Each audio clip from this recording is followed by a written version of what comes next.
Assalamualaikum sahabat Tabir Fakta. Kali ini kita akan mengupas tentang banjir bandang yang melanda Sumatera dan Aceh. Sumatera dan Aceh kembali ditimpa musibah besar setelah tragedi tsunami tahun 2004 yang meninggalkan trauma mendalam bagi masyarakat Aceh, kehilangan harta benda, saudara, kerabat, bahkan masa depan. Kini bencana kembali datang.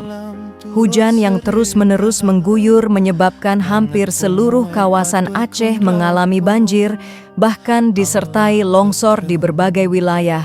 Namun, yang menjadi pertanyaan besar adalah, apakah bencana ini murni terjadi secara alami atau ada campur tangan manusia di baliknya? Dilansir dari jawapost.com, seorang influencer asal Amerika merekam parahnya deforestasi hutan Sumatera dari atas pesawat.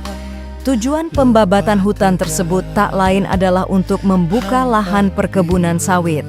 Lantas, siapa yang mampu membeli tanah seluas itu?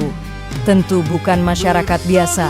Mereka adalah perusahaan-perusahaan besar yang ingin mendominasi pasar dan kekuatan finansial. Lalu, apakah pemerintah melarang hal tersebut?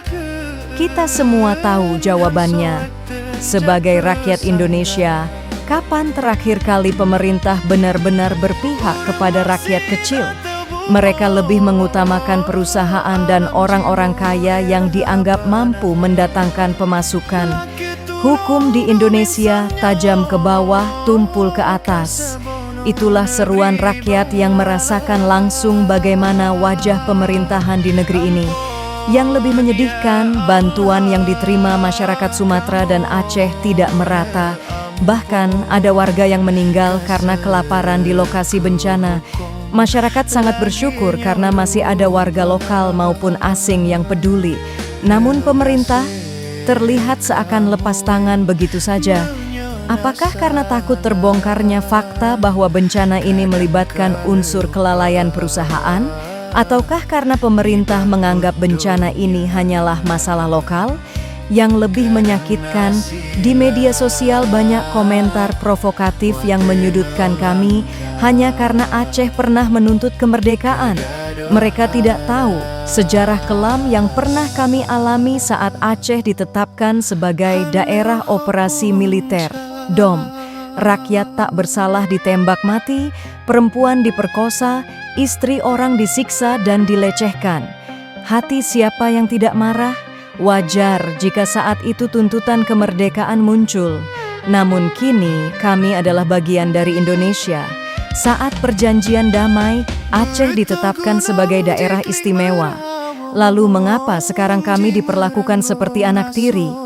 Jika bencana terjadi di Pulau Jawa, bantuan segera datang dan media ramai meliput. Kami, bantuan minim, pemberitaan hampir tak terlihat, seolah kami tidak ada. Di Aceh Tamiang dan Kuala Simpang, kondisi warga sudah sangat memprihatinkan. Banyak yang hidup seperti zombie, tanpa rumah, tanpa bantuan memadai, tinggal di jalanan dan bermandikan lumpur. Lalu ada yang berkata, pemerintah sudah berusaha. Hah? Are you kidding me guys? Saat presiden dan wakil presiden datang selama 2 hari ke Aceh Tamiang, tiba-tiba tenda dan bantuan logistik melimpah. Namun sebelum itu, kemana pemerintah? Di mana tenda-tenda tersebut selama ini disimpan? Dampak bencana ini tidak hanya dirasakan oleh warga yang terdampak langsung banjir. Kami yang tidak terdampak pun ikut merasakannya. Harga pangan melonjak, listrik hampir setiap hari padam.